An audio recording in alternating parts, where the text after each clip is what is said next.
ಬಹಳ ಒಳ್ಳೆಯ ಪ್ರಶ್ನೆ. ಇದು ನನಗೆ ಬಹಳ ಬಹಳ ಪ್ರೀತಿಯ ವಿಷಯ. ಯಾಕಂದರೆ ನಾನು ಇದರ ವಿಷಯ ತುಂಬ ಬರೆದು ಸರ್ಕಾರದವರಿಗೆ ಬರೆದು ನಮ್ಮ ವಿದ್ಯಾಸಂಸ್ಥೆಗಳಿಗೆ ಬರೆದು ಏನೂ ಲಾಭ ಸಿಕ್ಕಲಿಲ್ಲ. ಇದಕ್ಕೆ ನಾನು ಹೇಳೋದು ಸ್ಕೂಲ್ ಬ್ಯಾಗ್ ಸಿಂಡ್ರೋಮ್ ಅಂತ.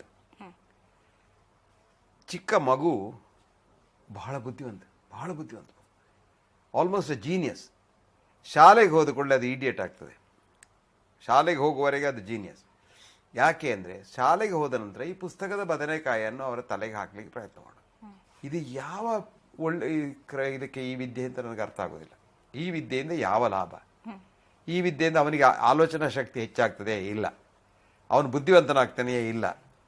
ಅವನೇನು ಮಾಡ್ತಾರೆ, ಅದನ್ನು ಪ್ಯಾರೆಟ್ ಬಾಕ್ಸ್ ರಿಪೀಟ್ ಆಗ್ತಾನೆ, ಅದನ್ನು ಮಾಡ್ತಾನೆ. ಆದರೆ ಎಲ್ಲ ವಿಷಯಗಳನ್ನು ಮರೆತು ಬಿಡ್ತಾನೆ, ಬೇರೆ ಆಲೋಚನೆಯನ್ನೇ ಮರೆತು ಬಿಡ್ತಾನೆ, ಆಲೋಚನೆ ಶಕ್ತಿಯನ್ನು ಮರೆತು ಬಿಡ್ತಾನೆ. ಕ್ಯೂರಿಯಾಸಿಟಿ ಹೋಗ್ತದೆ. ಕ್ಯೂರಿಯಾಸಿಟಿ ಹೋಯ್ತು ಅಂದರೆ ಮತ್ತೆ ವಿದ್ಯೆ ಇಲ್ಲ.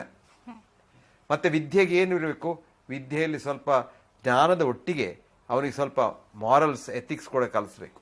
ಅವನನ್ನು ಮನುಷ್ಯನಾಗಿಸಬೇಕು.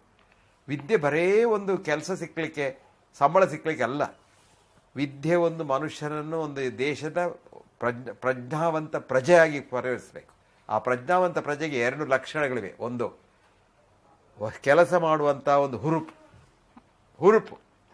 Do I want to go to work or do I have to go to work ಅಂತ. ನಾನು I want to go to work ಅಂತ ಹುರುಪು ಬರಬೇಕು. ಎರಡನೇದು, ಸಹಾಯ ಮಾಡಲಿಕ್ಕೆ, ಇನ್ನೊಬ್ಬರಿಗೆ ಸಹಾಯ ಮಾಡಲಿಕ್ಕೆ. ನಾವೆಲ್ಲ ಇಂಡಿಪೆಂಡೆಂಟ್ ಅಲ್ಲ. ನಾವು ಯಾರೂ ಈ ಭೂಲೋಕದಲ್ಲಿ ನಾನು ಒಬ್ಬನೇ ನನ್ನ ಯಾರಿಗೂ ಎಲ್ಲ ನನಗೇನು ಯಾರು ಸಹಾಯ ಬೇಡ ಅಂತ ಹೇಳಲಿಕ್ಕೆ ಸಾಧ್ಯವೇ ಇಲ್ಲ.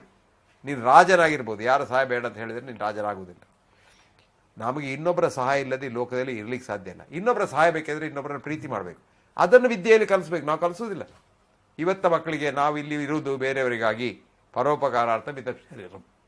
ನಮ್ಮ ದೇಹದ ಕಣಗಳು ಎಲ್ಲ ಕಣಗಳನ್ನು ಪ್ರೀತಿಸ್ತವೆ. ನಮ್ಮ ದೇಹದ ಕಣಗಳಿರುವ ಕಣಗಳೇ ಶಕ್ತಿಯೇ ಇನ್ನೊಬ್ಬರ ದೇಹದಲ್ಲಿರುವುದು. ಅವನ ಜಾತಿ ಬೇರೆ ಇರ್ಬೋದು, ಅವನ ಮತ ಬೇರೆ ಇರ್ಬೋದು, ಅವನ ಬಣ್ಣ ಬೇರೆ ಇರ್ಬೋದು, ಅವನ ಮಾತು ಬೇರೆ ಇರ್ಬೋದು, ಅವನ ಭಾಷೆ ಬೇರೆ ಇರ್ಬೋದು, ತೊಂದರೆ ಇಲ್ಲ. ಅವನು ನಮ್ಮವನೇ, ನಮ್ಮ ಅಣ್ಣನೇ, ನನ್ನ ತಮ್ಮನೇ, ಅಷ್ಟೇ, ಏನು ವ್ಯತ್ಯಾಸ ಇಲ್ಲ. ಇದನ್ನೆಲ್ಲ ನಾವು ಮಕ್ಕಳಿಗೆ ಕಲಿಸೋದೇ ಇಲ್ಲ. ಇಷ್ಟು ಪುಸ್ತಕಗಳನ್ನು ದಿವಸಾಗಲೂ ಬೆಳಿಗ್ಗೆ ಶಾಲೆಗೆ ಯಾಕೆ ಹೊತ್ತುಕೊಂಡು ಹೋಗಬಹುದು ನನಗೆ ಅರ್ಥ ಆಗೋದಿಲ್ಲ. ಯಾರಾದರೂ ಇದಕ್ಕೊಂದು ನನಗೆ ಅರ್ಥ ಹೇಳಿದರೆ ನಾನು ಅವ್ರು ಹೇಳಿದಾಗ ಕೇಳ್ತೇನೆ. ಅದಲ್ಲ, ಪುಸ್ತಕದಲ್ಲಿ ಇದನ್ನೇ ಮಾಸ್ಟ್ರು ಕಲಿಸೋದಾದರೆ ಮಾಸ್ಟ್ರು ಯಾಕೆ? ಅವ್ನು ಮನೇಲಿ ಕೂತ್ಕೊಂಡು ಪುಸ್ತಕ ಓದ್ಬೋದಲ್ವ?